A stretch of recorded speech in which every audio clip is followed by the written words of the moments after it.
Chapter 23. He touched me while I was sleeping, and I said your name. I heard Hosea hold his breath through the phone. What happened? He asked. Well, I have a journal where I wrote down everything I've ever wanted to say to you and can't. He read it. Ouch, Hosea said. And? He hit me. Silence. He what? He hit me. I don't remember what Hosea said after that. I don't remember much else of anything. Except that summer. It was the summer of 1999. Hosea and I were 19, and I had found grapes my uncle had planted nearly 40 years ago in the backyard. I was in the process of digging them up, and I had invited Hosea over to help. We spent that morning replanting roses. We had 3 roses, bare and covered in thorns. Some new leaves had begun to sprout. The dog had dug them out and ran with them. I rescued them and had intention to put them back. The roots were undamaged. The dog had been surprisingly gentle with them. Probably didn't like having his mouth punctured with thorns. After the roses, we moved on to the grapes. We spent hours digging in the dirt, loosening the vines so that we could free them, and bind them on a trellis. The clouds were gray that day and spanned the sky, filling it with the energy carried on by the storm. We stood as the wind picked up. We threw back our shoulders and welcomed the warm summer wind that passed over us. The rains never fell that day, but the clouds sustained that energy. We went inside and attempted to watch a movie.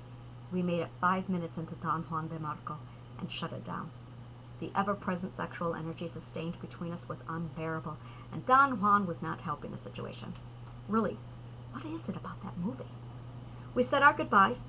We did not touch. We would not kiss. And once more I watched him leave. He would be heading to Boston soon to attend college. He'd finally raised enough money to travel east. And just like that, he was the last of my friends. A letter arrived in the mail a week later. I ripped it open and read, Hi, Elizabeth. I just got to Massachusetts and received my student loan. I have enough to pay for the semester, but I don't know I had to buy my own books. The money for my loan doesn't cover the books, so I had to find a thrift store and delve into my savings. No time to write, but I wanted to say I made it, and will talk to you soon. Yours, Hosea. I read his letter. I sat down to scribble out a reply. After fluffing Tribble's tail from my face a few times and giving her a pat in exchange for her purse, I wrote my response and sent it off. His next reply contained information to exchange logon information for instant messaging. Hosea. Hi. I sat down at my computer and with a smile and typed it like a giggling schoolgirl. Hi. Just got another computer access and internet today. Yay! So now we can talk about it without a phone bill. Sorry about that, by the way, I wrote. You're fine. So how are your classes, I asked. They're good. I have someone here I want you to meet. Her name is Jade. Hold on. Hi, Jade, I said. Hi, I'm a friend of Hosea's. Hosea's cool. Yes, he is, I said. We're in some of the same classes. I'm back. So that was Jade. You'd like her. Ah, I wrote. I chewed on my bottom lip while I thought of something to talk about. The plink came through and I read. We hang a lot. She's pretty cool. We've had sex like 3 times now. My smile fell as a sick chill spilled down my throat. Unease balled my gut. Another plink and I read. Probably going to ask her out. What do you think? My hand shook, and I fought to breathe as I typed the only question I could muster. Do I mean nothing to you? Not really. The words were cold and callous. Was that amusement I felt? Why would you say this? Because it's true. Whatever we had didn't really mean anything, and you should know. It's over. He's been for a while. I just want you to go away and leave me alone, but you weren't getting the message, so I forced my nerves calm. Above all else, I'd honor his wishes, but I had to be certain. I calmly typed my response. Is this what you truly want? Yep. As you wish. I closed the message window and deleted my account. I opened my email. I deleted Hosea's email address. I opened my phone and deleted his number. Within 5 minutes, I had obeyed, and every contact I had for Hosea was gone. I crawled into a shallow grave and wished for death there. I don't remember much after that. I remember screaming and crying, curling up into a ball in the corner of my room. I remember dying a slow, painful death, the kind that leaves you hating the world. I was like a worm. I wove myself a cocoon of dragon scales, and there I stayed. When I finally emerged, I was a skeletal, hateful thing. I shunned emotion, hated all, and embraced logic. I was cold and callous. I'd given up. Well, the trees withered and died, so did I. I turned my heart to stone that autumn.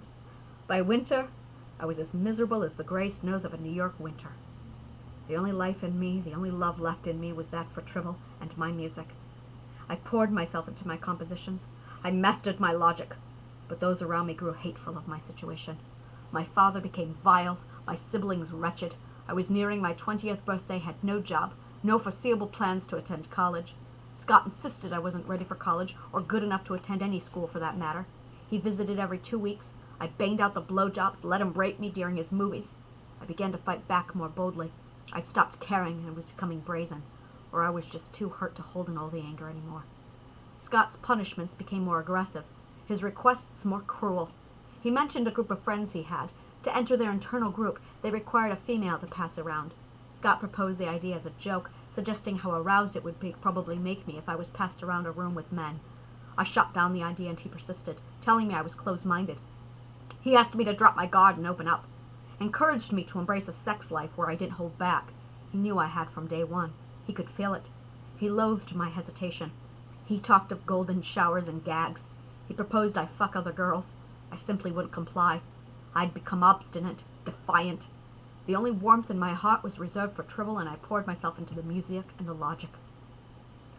Friction between my father and I escalated, until at last things had gone as far as they could go and broke. My father wanted me to get a job. Scott said, my father mocked me. Get a job!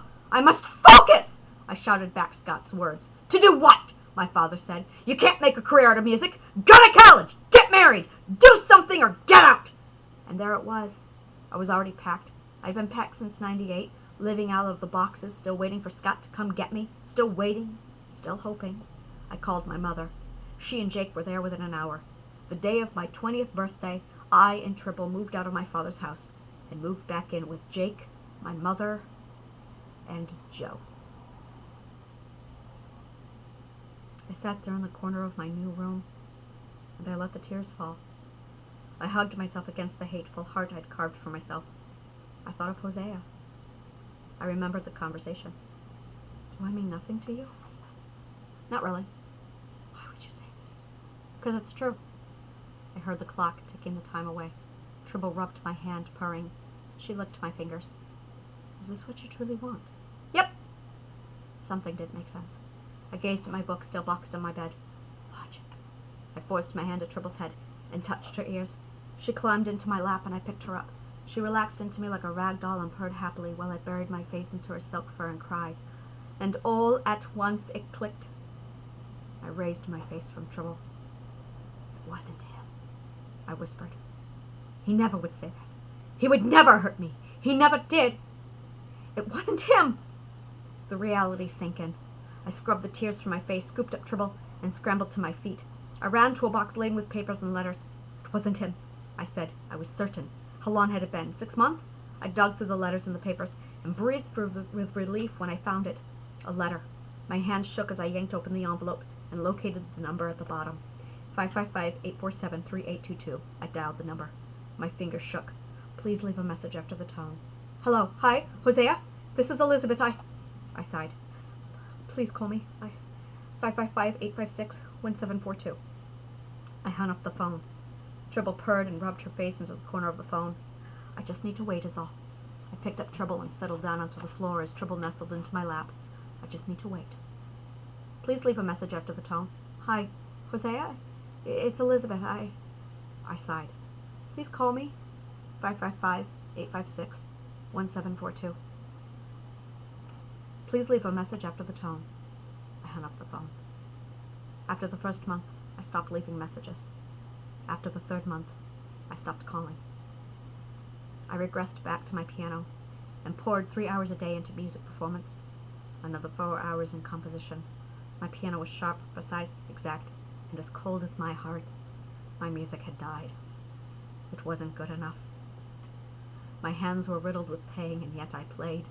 I tore the ligaments in my hands. I could feel the fire inflame my ring and little finger until the burning traveled up my arms. My shoulders ached, my back throbbed. I shredded the tendons, and still I played. I struck the keys through Beethoven, desperate to make the hate and the hurt stop, desperate to feel something, anything through the hate and the cold. No matter how long I played, no matter how much I tried, the music betrayed me, and the music, it mocked me. I dropped my hands to the bench.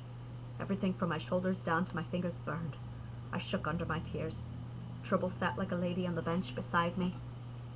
Looking up at me, she purred. Unable to play another note, I gazed at my compositions. Never good enough. Never good enough. Every breath in ripped my lungs apart. Every breath out pulled a knife through me.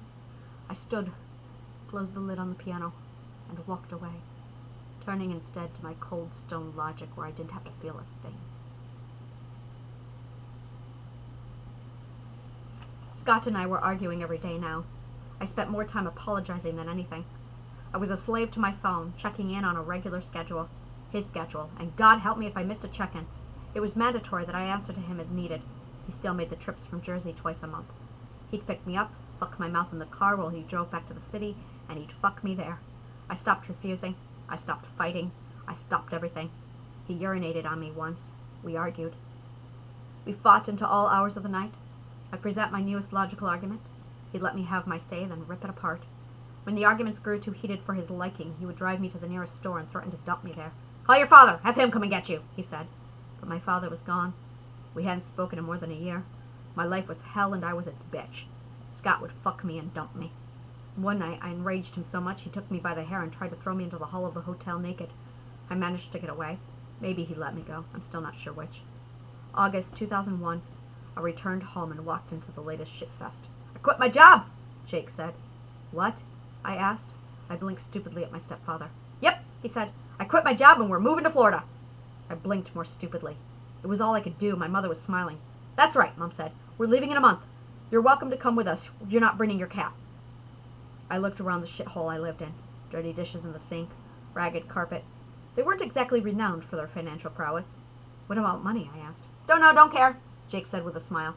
"The good Lord will take care of us." They had my 3-year-old sister to take care of.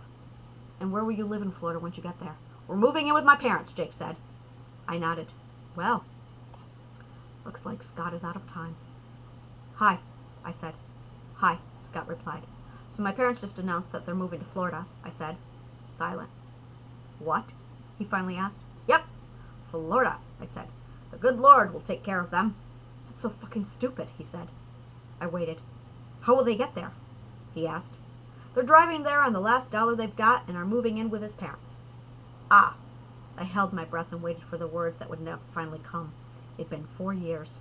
"Well, looks like you need to find an apartment."